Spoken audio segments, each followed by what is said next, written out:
What's up? This is Nak3d Eli, the mostly unclothed gamer, here with a world record legendary speedrun guide for Forerunner, the third mission in the Halo 4 campaign. This run was performed by Pro Ace Joker, who is currently with us. Joker, say hello to the beautiful people. Hello everyone, again, back to help you out with kind of the more minute things that have to do with Forerunner. Yeah, Joker knows a lot of things about Halo 4, and so when we have questions, he has answers. This mission has actually been incredibly, I want to say changed, but I don't think that does justice to, I'm good with words, just how cool this mission has turned out to be. We have some out-of-map tricks here, starting out with one of the biggest tricks in the game and our first real out-of-map experience. So and normally I'd recommend you killing that guy and then shooting all the dudes on the wall before performing this, but Joker, walk us through this trick. Alright, so first off, we're going to jump on that button and jump onto this pillar, and then we're going to slide off the pillar and jump out of the map onto these rocks. Now, you're just going to kind of follow this path I'm taking, and then you want to stay on these rocks, climb up these rocks, and once you get up to the top of this pillar, you're going to jump as late as you can, and then try and aim for the middle of that rock there. It's a tricky jump. So once you make it, though, just continue kind of following the same path, climbing across the rocks, jumping over gaps, careful of the invis barrier to the right here, and then you're going to jump onto this S-curve. Now, it is an S-curve, so you kind of want to stay off to the left and then weave over to the right, and then once you're up here, you jump to load in the area and then fall in the left corner to get back into the map, which, ta-da! All the enemies are gone. No knights, no crawlers, it's beautiful. But yeah, so doing that, it actually skips a load zone that despawns, well, doesn't even spawn any of the enemies in, so just by doing that trick, it saves a good portion of time and your first encounter with knights. Yeah, so the jumping sequence might be challenging at first. Like Joker said, there's one jump in particular in the middle of it that's really hard after you sort of climb that little mountain and you want to like get the perfect crouch jump down. Normally I found that crouching at the end of the jump just to get that little extra height helps me hit that jump more consistently. So here we're going to run forward. There are three like explosive little balls that we're supposed to destroy. So if you have low shields, I recommend chilling in that room where we punched it so you can get your shields back before riskily running out here. And then we're going to throw a grenade to the right into that little room to blow up the second ball, whatever they're called. I have no idea. Power and Force, then who knows? Power balls, I don't know. Just blow up the balls, shoot the balls, grenade the balls. And then that's the third ball there. Notice that before you throw that grenade, you can wait on that ramp to get a checkpoint. As you saw, Joker got his checkpoint before throwing the grenade.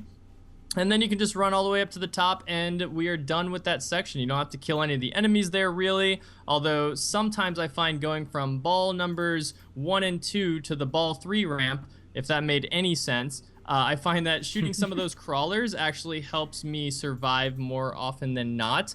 The reason that Joker is just running past everything and doesn't have a care in the world for safety is because this was just, an IL grind going for world record, and when you're going for world records, you have to save every single second, even if it means being incredibly risky.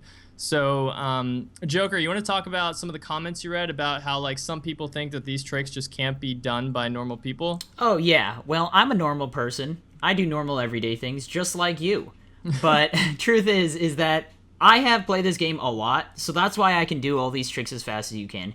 Anyone can actually do these tricks and glitches I do. Typically, if you are going to be starting out, like, speedrunning this game, if you're interested, you would do all these same tricks. The only difference is you do them slower than I'm doing here. The only reason I'm skipping as many enemies as I am, things like that, is because I am trying to get the world record for this. Normally, if I wasn't going for world record, I would actually take my time, get shields in certain places, wait around, and play it much more safer than I am. But Exactly. This world record is actually 3 seconds faster than the easy world record now for this level. Woo-hoo! So That's crazy. Yeah, this level is very, very optimized, and it kind of just shows how few enemies you have to kill by making easy and legendary the same. Now, right here, what we're going to do is we're actually going to jump on top of this rock, and it's going to skip a little fight below us here. If you just kind of make this jump. If you get shot anywhere through that last jump there, you won't actually make it, but you can actually just go around the area and skip all the enemies just the same. Yeah, but so it you is go to the saves a bit of time. right, and then you jump up on the platform, and then you run past the knight and all the watchers, and just pray that you survive, right? Pretty much, yeah. You really don't need to kill anyone, and it will work. Actually, you're probably more likely to make it if you don't kill any of the enemies. That's true. If you do try and kill them, they'll start focusing on you instead. So. Yeah, and then I want to mention also that you got that ghost early when the knight was still in a scripted animation where he wasn't shooting at you, but you could have just as well ran to the ghost where it like parks itself after the Covenant scripted death, and then just picked up the ghost and then, you know, flown out of there. Yeah. Now this next area, a little bit tricky. This is the one area that you really do need to go fast. The faster you go, the more likely you survive. First off, you see the little tower on the left. There's kind of a circle area on it. What you want to do is you want to fly up to that height, because what you're doing is you're flying over over a invisible barrier, and then there's another one that you need to fly underneath. Once you've done that, you're outside of the map, and the top of the tower doesn't have collision because you're not supposed to be out here, so you can just actually skip all those orbs and the elevator ride. But make sure you actually head back to the elevator once you're inside. If you don't, this button won't actually activate. Exactly. So to recap there, go super fast. Don't let the elite get in the Banshee. Fly straight towards the place where Joker does. You can also get past that invisible barrier more to the left of where he is, as Mythic Tyrant did in his guides, where you aim for the blue circle and then you go slightly southeast of it.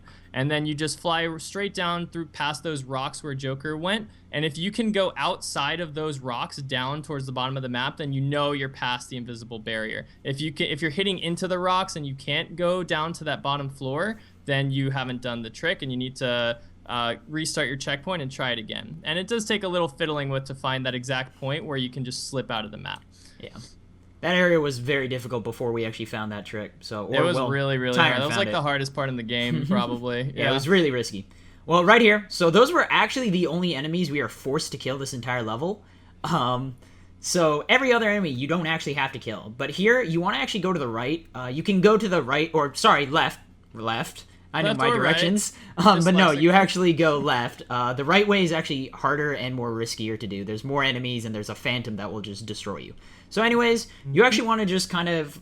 these are fast strats. You can actually go off to the left into the little tower rooms, and they will be a bit safer to take as well. But we found that like just running through the middle, just in that exact path, for some reason the enemies tend not to shoot at you.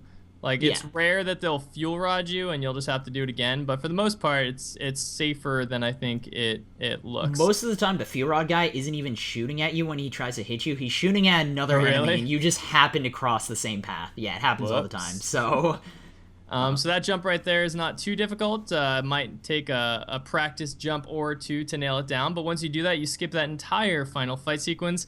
And then we're on to the Super Ghost section. Yep, now we just, story-wise, Cortana apparently overcharges your shield, so you have no shields through the entire thing, and puts it into the Ghost Boost, which makes absolute sense, of course. Sense. Yeah, you know.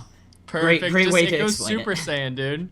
It's just Goku, power levels over 9,000. Ghost can't handle it, goes real fast. This is an area that we've tested it quite a bit, actually. We've tried to find, like, ways to jump over the rocks and, like, maybe skip an area. We've never been able to find... Yeah, we've never been able to find anything. It's so... Everything's so, like, load zone based in this game that a lot of times it's really difficult to skip ginormous sections. Gotcha. So, well, especially this level. Other levels, not so much. We'll get to that soon, which, as I have been getting world records. Dude. Yeah, Infinity. I do. I I got like what, week pretty much to get it. So last run I did of it, I am 2 seconds off the world record right now. So woo, so close. I'm close. Obviously the rock that I just passed, you obviously want to drive off of because you could do a cool jump, and who doesn't like swag jumps? So, but no, I mean I am getting world records for all these levels at the time. The Dawn world record, we already released Dawn. It's already been beaten by a good runner of ours who's been grinding it. Bless Revenge. Bless, right? Yeah. He's one of my viewers on the stream. Regulars created our Jackal emote. Yeah, he is currently working on sub 8 minute. He has 8 minute flat on that mission. I know we talked about how the mission could go sub 8. I know it can go sub 8, dude. There's gotta be a second in there somewhere. Yeah, no, I saw a few areas that we'd be able to save some time. Nice. So. Knew it was gonna happen. What did I just want to say? Oh yeah, if you guys want to check out Joker's stuff, I don't think I've explicitly mentioned in any of the runs yet, but I've linked his social media, Twitch and YouTube and Twitter and all that jazz, at the top of the description. So if you want to watch him doing some of these grinds, getting the records before they're even released on the channel, and you could of course ask him how things work. He is always happy to explain how the game works. In fact, when I was practicing Halo 4 for the marathon, trying to catch up on the newest and latest speedrunning techniques, I actually went to his stream and asked him to help me out, and he was kind enough to answer my questions, and that's how I started practicing latest Halo 4 stuff. So well, that's what I'm here for. So, and I don't really upload YouTube, so Twitch is where I'm at. So I only upload really world records on YouTube. Thinking about starting to upload my regular videos, though, all my streams. But we'll see. So that was a 10:02 world record Forerunner, 3 seconds fast and easy. Hope you guys enjoyed it. Give us a thumbs up and let us know how you like the dual com, and we'll catch you next time on Infinity. Try and get that world record, Joker. See you later. Peace.